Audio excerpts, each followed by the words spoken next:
story you are about to see is true. The names have been changed to protect the innocent.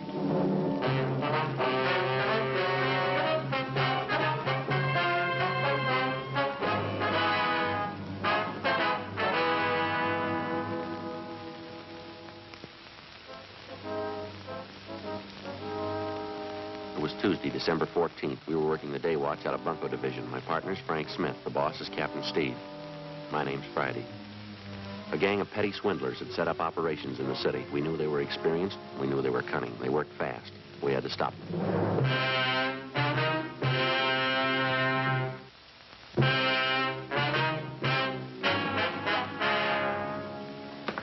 Joe? Yeah. It's Miss Bergstrum. You spoke to her on the phone last night? Oh, yeah, sure. It's my partner, Sergeant Friday, miss. How do you do? Glad to know you.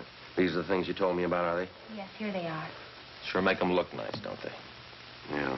Let me take the back off the watch for you. You can see for yourself, Sergeant. It's just junk. Nothing inside. Doesn't look like it's worth 15 cents. He charged me $48 for that watch. He said it was wholesale. He wasn't making any profit on it. He told me he was doing it because he'd known Harry so well. Nothing inside. Just an empty case. Well, how about the pen and pencil set, miss? Just as bad. The pen's just a shell. Won't even write. Same with the pencil. I paid him $30 for them. Mm-hmm. This engraving on the pen with love from Harry? That's Harry, the boy I was engaged to. That's how the man got me interested to start with. He came to my house and gave them to me. The watch and the pen and pencil. He said Harry had ordered them as presents for me. I see. I just had to cry when he brought them. Poor Harry. When did this man come to your home, Miss Bergstrom? Yesterday morning. I guess I should have been more careful, but I didn't think anybody would do a thing like that. What kind of a story did he give you? Well, he came to the door and told me his name was Spencer.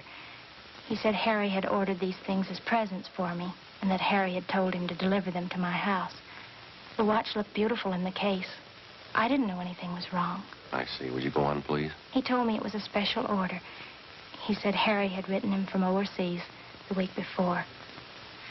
Well, he said he hoped the engraving was all right. The way Harry wrote, he wanted it in his letter. I just couldn't take it. I cried. This man, he pretended to be a close friend of Harry's, huh? Yes, that's why I showed him the letter. The one Harry's folks got from the government about him being killed overseas. When did you receive that letter, Miss Bergstrom? 2 days before, on Saturday. Harry's name was in the obituaries on Monday. Mm-hmm. What'd the man do when you showed him the letter? He sympathized with me, or he pretended to. I didn't think there was any trick. I didn't know anybody was that low. The pen and pencil set looked a little cheap, but I wanted to keep them no matter how cheap they were. Harry's last present to me. That's what I thought. How'd he bring up the idea of money, miss? Well, when he was ready to leave, he told me that Harry had ordered the things on credit. He said he didn't want to mention it, but he wondered how he could get payment for the watch and the pen and pencil. He didn't show you a bill, did he? An invoice listing the price of the watch or the engraving that was done? No, and I didn't want him bothering Harry's mother and father at a time like this. So I borrowed some money from my dad and paid him. $48 for the watch, $30 for the pen and pencil set. Could you describe the man for us, Miss Bergstrom? What he looked like, clothes he was wearing? It's right here on this slip of paper. It's all written out for you. Thank you. It's a terrible thing, coming right at the time of Harry's death. Well, you're not alone, if that's any consolation. An Army widow out in Hollywood was cheated on the same kind of deal last Friday. It's so cruel. Using a dead person's name to cheat you. Yes, ma'am. How could anyone get lower than that? They keep trying.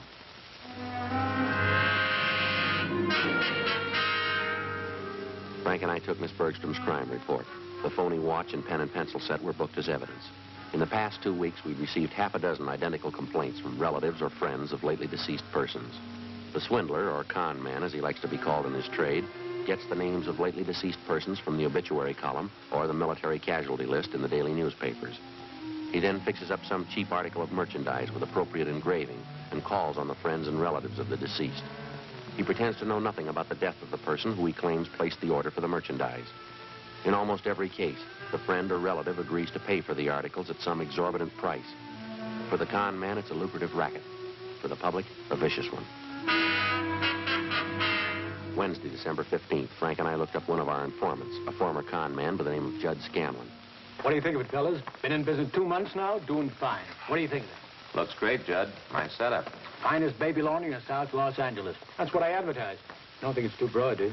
We'd like to know how close you got your ear to the ground, Judd. There's a gang of bunks in town. They're working hard. What pitch they using? They're working the obituary columns, casualty lists. Thought you might be able to help us. That's one thing they can never tab me for. Obituary racket. Lousiest racket there is. Can you do anything for us? Heard one little rumble about it. 4 or 5 boys in the con mob, that right? We know that, Judd. Where can we look for him? Well, as I say, when I quit the game, I quit. Oh, maybe I could take a few soundings for you. Can't promise you anything. I'm strictly on the up and up now. Okay, Judd. You know where to get in touch with us. We'd appreciate anything you can do. You've helped me plenty of time, fellas. Wouldn't hurt a bit to tab that bunch. Yeah, look at this. You ever seen anything so cute in your life? Real cute, huh? That's all right. Say, Judd, could I use your phone a minute? Oh, sure. Thank you. Might as well check the office while we're here.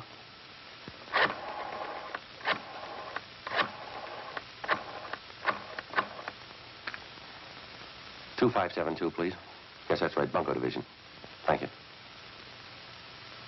Hiya, Devetta. This is Joe Friday. Yeah, anything doing? Uh-huh. Yeah, is that right? Yeah. And what's the name? Uh-huh. I see. Yeah, you bet, John. Right. Yeah, we'll check it. Right. Thanks a lot. Bye. Anything? Yeah, we might have a lead on him. What is it? Reached a woman up in Highland Park, a Mrs. Westerly. Daughter was killed in an auto accident. Last night they came around and sold the woman a watch her daughter was supposed to have ordered. A necklace and a pen and pencil set, too. $250, usual junk. Uh-huh. They talked to this Mrs. Westerly? Yeah, I got a description. Everything matches all along the line. Yeah, well, what's the lead? Well, this Mrs. Westerly watched the man when he left her house. Yeah. He got in a taxi cab.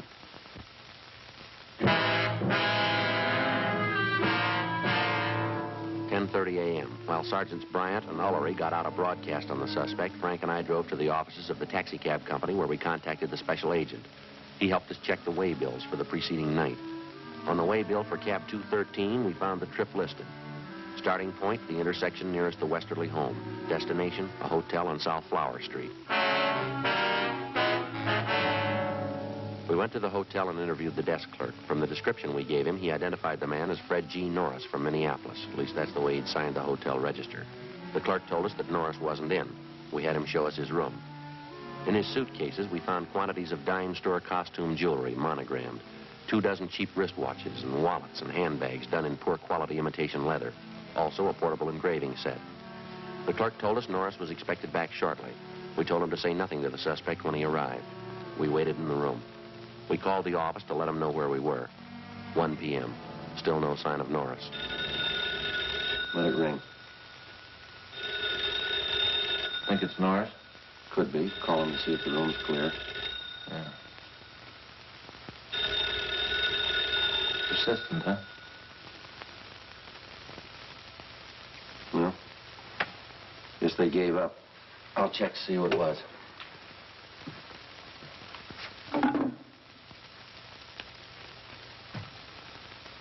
Yeah. That call was for us, was it?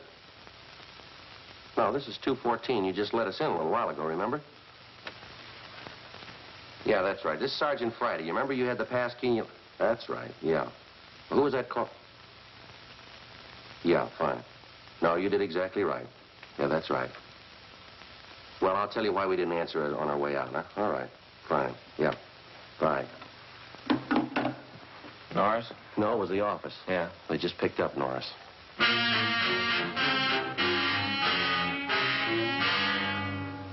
2 p.m. We called the office and arranged for a stakeout at the hotel in case any of Norris's pals attempted to contact him. Then we drove back to the office. They told us Norris had been recognized from his description and picked up by Unit 1R7 on the way back to his hotel shortly before noon. Frank and I joined Sergeants Ullery and Bryant in the squad room where they'd been questioning the suspect. He looked about 40 years old, white male American, about 5 foot 8 inches tall, 160 pounds. He would admit nothing. You're wasting our time and your own, Norris. Face it. You were playing a rough game and you lost. Now, how about it? You're gonna feel pretty silly when you find out you got the wrong guy. We got witnesses and evidence that say you're the right guy. You've got no evidence on me. I'm clean. Who do you work for, Fred? Company in the East. You wouldn't know them. You must have a business card, some kind of identification from the company. Well, I haven't. They don't give us any. You expect us to swallow that? I don't expect you to swallow anything. You can do what you want about investigating me. You haven't a thing to hold me on.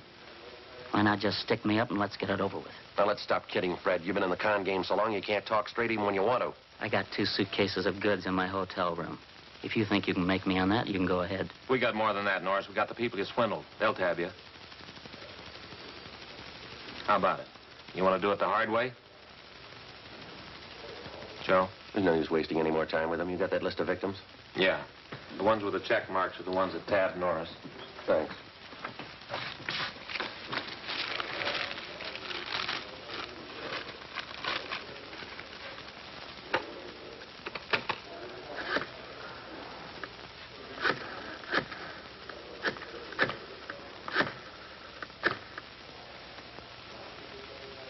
Hello, is Miss Bergstrum there, please? This is Sergeant Friday, Miss Bergstrom, Bunko Division. Yes, we picked up a suspect. We'd like to see if you can identify him. Yes, that's right. Would it be all right if we sent a car out for you now? All right, fine. Fine. Thank you.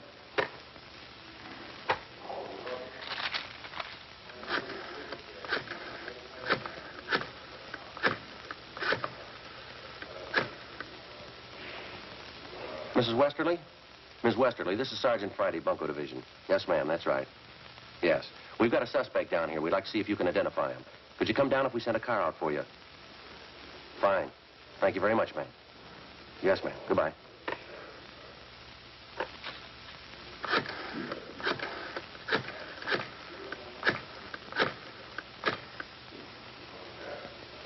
Mr. Hanson?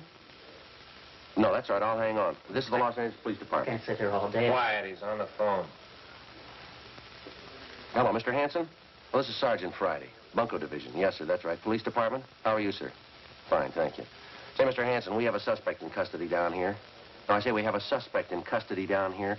Wondering if you could come down to identify him. Yes, that's right. Yeah, that watch deal. Yes, sir. Could you make it down here if we sent a car out for you right away? Good. Fine. Thank you very much, sir. Right, we'll see you then. Right.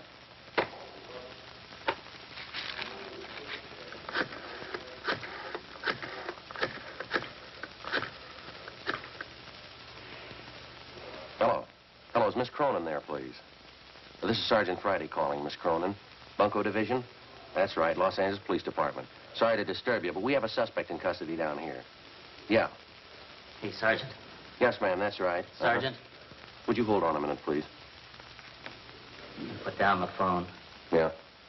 You got me.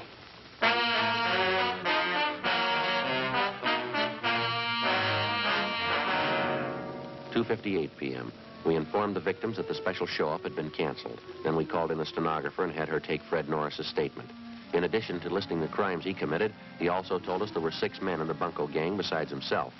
He gave us the names and descriptions of each one of them. He stated that they'd been operating in Los Angeles for the past 4 months. Norris said none of them had ever met the leader of the Bunko gang. The only contact they had with the leader was through one of the older gang members, a man by the name of Wesley Fisher. Before Norris was taken to the main jail for booking, he gave us the address of the apartment where he had been living with the other gang members. Norris's information on the suspects was checked through R&I. We got one make, Wesley Fisher. He had one prior arrest 2 years before on a grand theft charge, but had been released for lack of evidence. 3:15 p.m. Together with Sergeants Ullery and Bryant and 2 men from Metro Squad, we drove out to the address given us by Fred Norris. It was a large apartment development in the Hollywood area. Oh, Bryant and Ullery ought to be around back by now. Yeah, they've had plenty of time.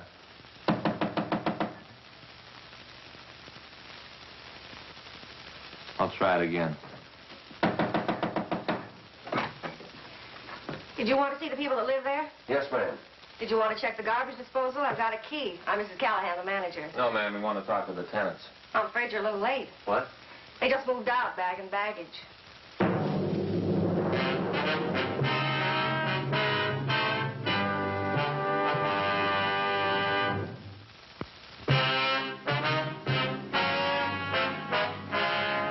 Wednesday, December 15th, 4 p.m. We made a thorough check of the apartment house, which the 6 suspects had just vacated. We found nothing that would help us. We talked to the manager of the building where the suspects had been living. She told us that they had rented the place furnished about 3 months before. She identified Wesley Fisher's mugshot, but she told us that he had used the name of Charles Wilder. She also identified each of the other gang members from the descriptions Fred Norris had given us. She told us that while they were living there, the men seemed to keep odd hours and that they had a car. She told us that she had taken the license number of the car the day the men moved in. The license number was checked with DMV. It was registered in the name of Wesley Fisher, 1008 California Street, a transient hotel. The manager told us Fisher had moved about 9 months before.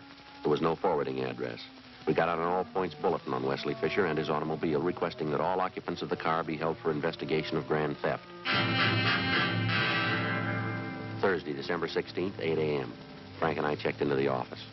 Well, from what Norris said, we know they brought most of the junk they're selling with them from the Middle West. Yeah, it looks like they were using that hotel room Norris had for a warehouse. I guess they didn't want to keep this stuff in the place where they were living. You figure there's any way we can set up stakeouts? No, not unless we cover every name in the obituary column. The way it's going, we might have to try it. We've got to come up with something. Look at these. 2 more this morning, straight out of the obituary column. Yeah, it took one family for $90. The other one here for $60. That last run through the stats office help any? Got a couple of possibles for us. They pulled some more mugs for us. Gonna show them to the victims this morning. What do you think about Norris? You think he's come up with everything? I don't know, Joe. Bryant and Ullery talked to him yesterday at the main jail. He didn't have anything new. I talked to the sheriff's bunco detail. They got one new case. Same M.O. Description comes close to one of the guys. The victim was the father of a Navy flyer lost overseas. They sold him a watch chain his son was supposed to have bought him for a present. Solid brass. They got anything new on it? No, they haven't been able to come up with anything either. I got it. Bunco Division, Friday. Yeah. Oh, yeah, Judd. Uh-huh. Yeah, we can be there. Yeah, you bet. Be right there. Judge Scanlon? Yeah. He wants to know if the name Wesley Fisher means anything to us. Well, I don't know what it's worth, but my brother Max called me up this morning. You remember Max, don't you? No, I don't think so. Well, he's a night bartender at the Parrot, you know, and last night he spotted a couple of guys at the bar. They had a couple of day-old newspapers. Uh-huh. They were sitting there with the papers turned to the obituary column. They were checking off names and writing down addresses. Max is sharp that way. He spotted them right off. Does Max know these two men he spotted? No, not by name. But he knew that one of them lived in the hotel next door to the bar. When the hotel night clerk came in for a beer, Max asked him about it. He tagged one of the guys as Wesley Fisher. Did he have anything on the other man? No, the clerk told Max he doesn't live at the hotel. But he spends a lot of time there with Fisher. Uh-huh. Could you give us your brother's home address, Judd? We don't want to contact him at that bar. Sure thing. He just moved. Oh, I see. I don't know.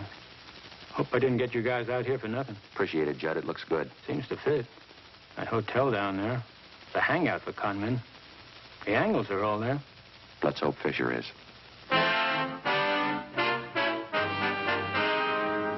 8:53 a.m. We arrived at the hotel on South Main Street. We checked with the desk clerk who told us that Wesley Fisher had room 37. As far as he knew, Fisher was in his room. We got a pass key from the clerk, went up to room 37 where we found Fisher and another man. He identified himself as Raymond Wilson, one of the gang members identified by Fred Norris. We also found a small supply of cheap watches and pen and pencil sets. We found Fisher's car. It was impounded. We took both suspects back to the city hall.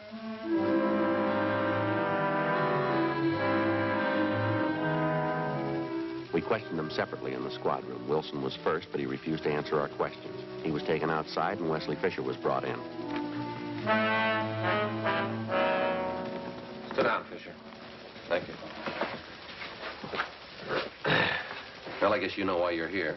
I haven't the least idea. All right, then we'll tell you. Do you know a Fred Norris? Fred Norris. Name sounds a little familiar. Can't quite place it. He places you pretty well. He says he worked with you and Wilson up until a couple of days ago. That's so? That's right. He says he lived with you in that apartment out in Hollywood. That's so. Norris, Hollywood. When was that? 2 days ago, Fisher. Your landlady identified your mug. She even had the license number of your car. Well, what's it prove, gentlemen? It proves you're lying. You and Wilson worked together. You did work with Norris. You're part of one of the filthiest rackets going. Gentlemen, you're making a bad mistake. No, there's no mistake, Fisher. Your picture's been identified by at least a half a dozen victims. Now, you can go on playing coy all you want, but we can prove that the pen and pencil sets you sold some of the victims are identical with the ones we found in your car and the ones we got in your room. I haven't any idea what you're talking about. Believe me, that's the truth. You wouldn't know the truth if it followed you, mister. Now, you look. Maybe you're great at conning old men and young girls, but don't try to pass any of it here. Now, just a minute, please. No, you listen, you two-bit thief. I couldn't begin to tell you off for the rotten things you've been pulling off in this town for the past 3 months. That young girl who lost her boyfriend overseas, that widow out in Hollywood, the old man in Highland Park whose wife passed away.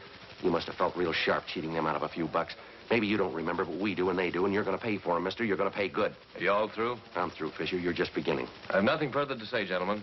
You can talk to my lawyer. Yeah, we'll give him your new address. Yes? Main jail.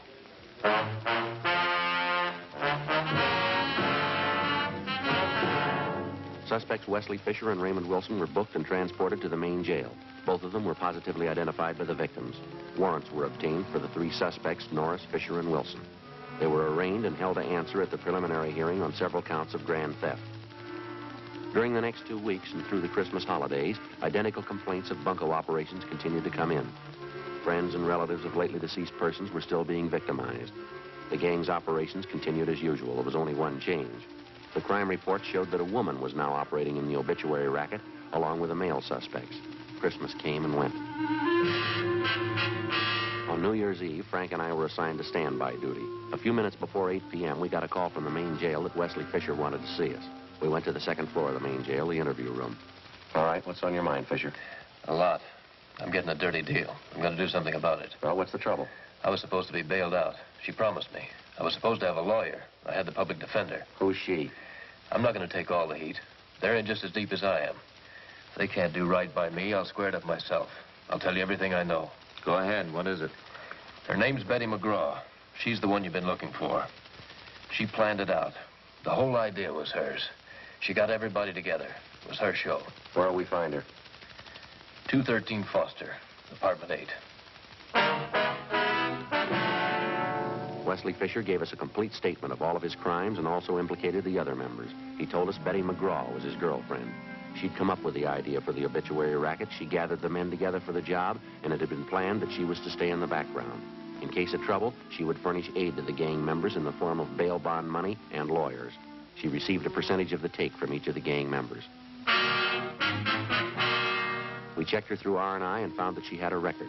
We checked out the address on the package and found that she'd gone to a New Year's Eve celebration at a downtown hotel. It was 11:57 when we got to the hotel. We identified ourselves to the special officer and showed him the mugshot of Betty McGraw. He thought he'd seen her at the bar. We started looking.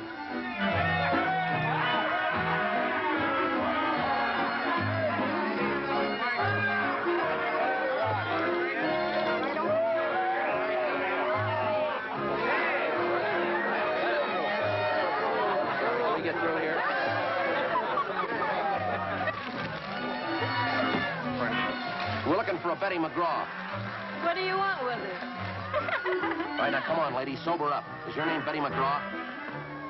Yeah, I'm Betty McGraw, but I don't know you. Who are you anyway? Police officers. We'd like to talk to you outside. Outside? I'm staying in here. This is where the party is, right here. All right, come on, lady. Outside. Is there a bar outside?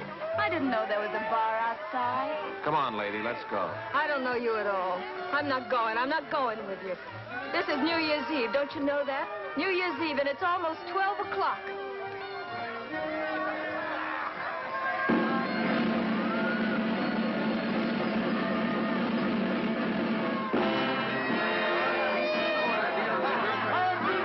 Happy New Year! Happy New Year! No use trying to get through all this. Yeah, we'll have to wait.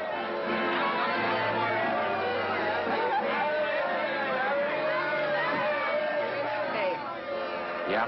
What's the matter? I don't know why, but I always cry on New Year's Eve. No reason. I just cry. Yeah? Every year. New Year's Eve, midnight comes, I cry. Got no reason for it. Is that right? I cry. I just cry. Never did have any reason for it. You're going to have one this year, lady.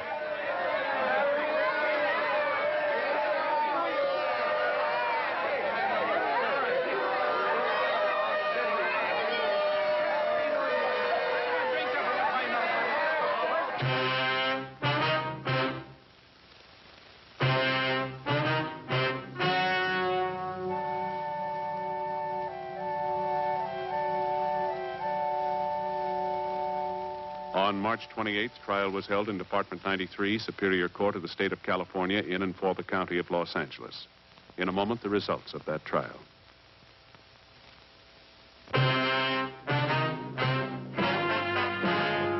The suspect was tried and convicted on 14 counts of grand theft. The remaining members of the bunco gang were apprehended, tried, and convicted on the same charges and received like sentences. Grand theft is punishable by imprisonment in the state penitentiary for not less than 1 nor more than 10 years.